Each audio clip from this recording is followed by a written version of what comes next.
Hello दोस्तों, Ricky चड्डा astro healer channel से सबसे पहले मैं आपसे माफ़ी मांगना चाहूँगा क्योंकि इस वीडियो को मुझे कल ही अपलोड कर लेना चाहिए था, लेकिन घर में कुछ कार्यक्रम की वजह से और मैं थोड़ा सा व्यस्त रहा था, इसके वजह से मैं इस वीडियो को अपलोड नहीं कर पाया। खैर, ये जो वीडियो है और इसका जो विषय है वो ये है कि कल लगभग 4-4:15 बजे बुध, जो एक ऐसे ग्रह है जिससे हम संचालन करते हैं, किसी से कम्युनिकेशन जिसे कहते हैं, उनके ये कारक है।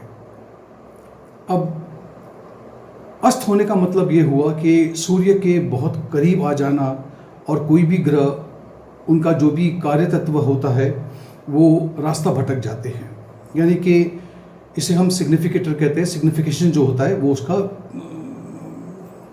गड़बड़ा जाता है। अब बुध 18 मार्च से लेकर के 8 अप्रैल तक ऐसे ही अस्त व्यवस्था में रहेंगे। ऐसे में आपके साथ आपकी कुंडली के द्वारा क्या आपके साथ में घट सकता है, कहाँ पे आपको ध्यान देना है, उसी विषय पे मैं आज आपके सामने ये बात रखना चाहता हूँ। देखिए, आपको सबसे पहले अपनी कुंडली खोलनी होगी। लग्न जिसे हम D1 चार्ट कहते हैं उसे देखिए, और क्योंकि बुध कुंभ राशि में अस्त हुए हैं, यानी कि कुंडली में ये नंबर दिखाया होगा, दर्शाया होगा 11 नंबर लिखा हुआ। जहाँ पर भी 11 नंबर लिखा है मतलब वो घर है जहाँ पर बुध जाकर के अस्त हो गए हैं। इसके अलावा जहाँ पर 3 नंबर लिखा है और 6 नंबर लिखा है वो उनकी राशि है। लेकिन सबसे ज़्यादा प्रभाव जो पड़ेगा वो उस घर में पड़ेगा जहाँ पे वो अभी गोचर में जाकर के अस्त हुए हैं। तो आप जब अपनी कुंडली को खोलेंगे तो आपको कुछ ऐसे कुछ नज़र आएगा। आप इसको देख के कंफ्यूज मत होइएगा। अगर वो 11 नंबर आपके पहले घर पे यहाँ पे दर्शाया गया है, दिख रहा है, ऐसे में ये आप खुद है, आपकी पर्सनालिटी है, और उसके मुताबिक अगर आप देखोगे तो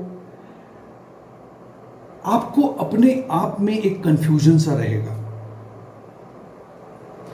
आपका मन और आपका दिमाग में जो एक कोऑर्डिनेशन होना चाहिए वो नहीं बैठेगा।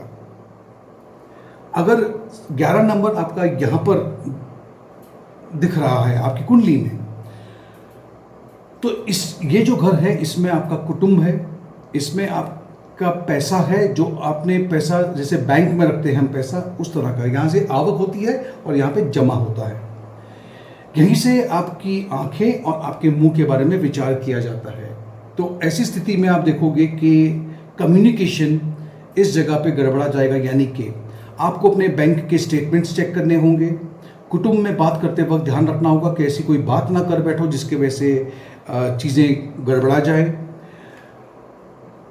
अब क्योंकि इससे हमारी ज़बान भी है और इससे हमारी आंख भी है, तो आपको जो दिखेगा हो सकता है कि जो आप देख रहे हो वो एक्चुअली ऐसा ना हो, लेकिन आपको ऐसा प्रतीक होगा कि शायद ये चीज़ें इसके वजह से मिसअंडरस्टैंडिंग हो सकती है। तीसरा घर जो है, अगर यहाँ पे 11 नंबर लिखा है तो ये मास मीडिया कम्युनिकेशन, आप जो लिखते हो, आप जो बोलते हो, मार्केटिंग सेल्स में हो, इन जगहों पे डॉक्यूमेंटेशन सारे यहाँ से। तो कोई भी डॉक्यूमेंट साइन करने से पहले आपको इस बात का ध्यान रखना होगा कि ये डॉक्यूमेंट आप अच्छी तरह से पढ़कर उसके बाद ही साइन करेंगे। दूसरा जो चौथा घर, अगर यहाँ पे 11 नंबर लिखा है और यहाँ पर बुध अगर आपके अस्त हो रहे हैं, तो ये आपकी माँ है, ये आपकी प्रॉपर्टी है, ये आपका वाहन है यानी कि व्हीकल है, इसमें गड़बड़ी होने की संभावना है। यानी कि प्रॉपर्टी के पेपर्स को ध्यान से पढ़िएगा। हो सकता है आपकी गाड़ी में कोई गड़बड़ी हो जाए, हो सकता है माँ से बात करते वक्त आप ऐसी कोई बात कर बैठे जिसमें आप में और आपकी माँ में मिसअंडरस्टैंडिंग होने की संभावना है।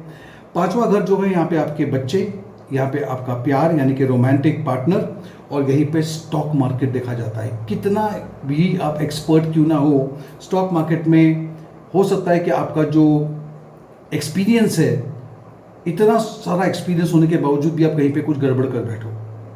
बच्चों से बात करते टाइम पे हो सकता है कि कहासुनी हो जाए। उसी तरह से लाइफ अपना रोमांटिक पार्टनर के साथ में भी बात करते समय हो सकता है कुछ मिसअंडरस्टैंडिंग, क्योंकि आपके मुंह से कुछ ऐसी बात निकल गई जिसकी वजह से सामने वाला नाराज़ हो जाए। छठा घर जो है, इसको ज़रा ध्यान से सुनिएगा। ये आपका रोज़मर्रा ज़िंदगी में आप जो करते हो, फिर आपके जो इसे हम ऋण, शत्रु और कोर्ट कचहरी के जितने मामले होते हैं यहाँ से देखा जाता है। यानी कि अगर आप दवाई ले रहे हो तो भी देखिएगा आपने सही दवाई ली है कि नहीं। अगर कोर्ट कचहरी से मामला है, उसके कुछ पेपर है, कुछ दस्तावेज है, उस पर अगर आपको साइन करना है तो साइन करने से पहले देखिए कि आप सही जगह पे साइन कर रहे हो कि नहीं। लोन उठा रहे हो, लोन बैंक में कुछ काम है तो वहाँ पे देखिएगा आपके पेपर बिल्कुल सही तरह से जमा हुए हैं कि नहीं, या आपने सही जगह पे साइन किया है या नहीं। सातवें घर में अगर यहाँ पे आपका 11 नंबर नज़र आता है तो यहाँ पे आपका लाइफ पार्टनर है, आपका जीवन साथी है, आपका बिजनेस पार्टनर है, बिजनेस खुद यहाँ पे है।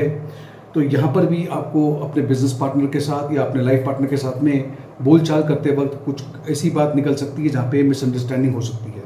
आठवां घर जो है, ये घर आध्यात्मिक चीज़ों से जुड़ा हुआ है। यहाँ से हम हो सकता है कि आप एक आध्यात्मिक व्यक्ति हो, आप रोज़मर्रा की ज़िंदगी में मेडिटेशन करते हो, लेकिन आपका मेडिटेशन में ध्यान नहीं लग रहा, कम्युनिकेट नहीं कर पा रहे हो। अगर आप इंश्योरेंस में या ऐसी किसी जगह पे काम करते हो जिसमें आपका जो पैसा है वो कमीशन से आता है, इंसेंटिव से आता है, तो यहाँ पर भी ज़रा ध्यान रखिएगा कि कहीं आपके इन चीज़ों में कहीं गड़बड़ ना हो जाए। नौवां घर जो है, ये जिनको आप गुरु मानते हो, यानी कि इसको हम मेंटर बोलते हैं, गुरु मानते हो, उनके साथ बात करते टाइम पे कुछ गड़बड़ी हो सकती है। ये फॉरेन विदेश से जुड़ा हुआ घर है, वहाँ पर भी कोई दस्तावेज, कुछ चीज़ें आप बेचते हो, लेते हो, करते हो, या आप किसी फॉरेन कंपनी में काम करते हो तो यहाँ पे गड़बड़ी हो सकती है। वहीं पर आप देखोगे अगर आप पीएचडी कर रहे हो, डॉक्टरेट कर रहे हो, तो आप अगर कोई पेपर सबमिट कर रहे हो तो ध्यान से कीजिएगा, कहीं पेपर में गड़बड़ी ना हो जाए। 10वां घर जो है वो आपका कार्य क्षेत्र है, जहाँ पे आप काम करते हो, आपका प्रोफेशन है, आपके सीनियर, आपके कलीग, आपके सबॉर्डिनेट, उनसे बात करते टाइम या आपके मुंह से कुछ गलत बात निकल आए, या आप अपने काम के विषय में कोई मेल आ रहा है या आप मेल भेज रहे हो, उसमें शायद आप गलत जगह पे मेल भेज दो, ये भी संभावना हो सकती है। 11वां घर जो है वो आपका सोशल सर्कल का है। सोशल सर्कल और बड़े भाई या बड़े बहनों को भी यहीं से देखा जाता है, तो यहाँ पर उनके साथ में बातचीत में ऐसी कोई बात ना निकल आए कि इसके वजह से मिसअंडरस्टैंडिंग हो जाए।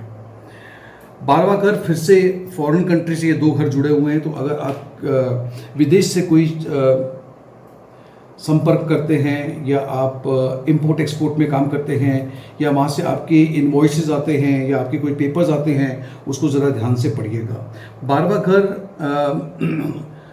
को हम मोक्ष का घर भी कहते हैं। इससे हम वो कहते हैं ना, ऊपर की दुनिया से हम एक कम्युनिकेशन करते हैं, वहाँ पर भी आपको शायद तकलीफ़ें आ सकती है। तो ये रहा मेरा एक अनुमान कि इन घरों को चेक कीजिए, कौन से घर में ये 11 नंबर लिखा हुआ है, वहाँ से एक प्रॉब्लम आ सकती है। अगर मैं अपनी बात कहूँ तो फिर आप देखोगे कि मेरा यहाँ पर कुछ मामला गड़बड़ हो सकता है। 11 नंबर यहाँ पे है तो यहाँ पे कुछ मामला गड़बड़ हो सकता है, मुझे ध्यान रखना होगा इस बात का। खैर, ये रहा मेरा विश्लेषण बुध के बारे में। मैं फिर से क्षमा चाहता हूँ, मुझे ये वीडियो कल अपलोड करना चाहिए था। अब कल रविवार है, संडे है, तो आपको पता है संडे को मैं खास एक कार्यक्रम करता हूँ, एक वीडियो बनाता हूँ जो आध्यात्मिक दृष्टिकोण से बनाया जाता है, और सिर्फ वही लोग जिन्हें इन चीज़ों में इंटरेस्ट है वही इस वीडियो को देखिएगा, क्योंकि बाकी सब लोग अगर उससे कनेक्ट नहीं कर पाएंगे तो उसको देखने का कोई मतलब भी नहीं रहेगा। मेरे इस वीडियो को लाइक कीजिएगा, मेरे चैनल को सब्सक्राइब कीजिएगा, इस परिवार को बढ़ाने में मदद कीजिएगा मेरी, और नोटिफिकेशन बेल आइकन पे क्लिक करना ना भूलें। Thank you so much, take care.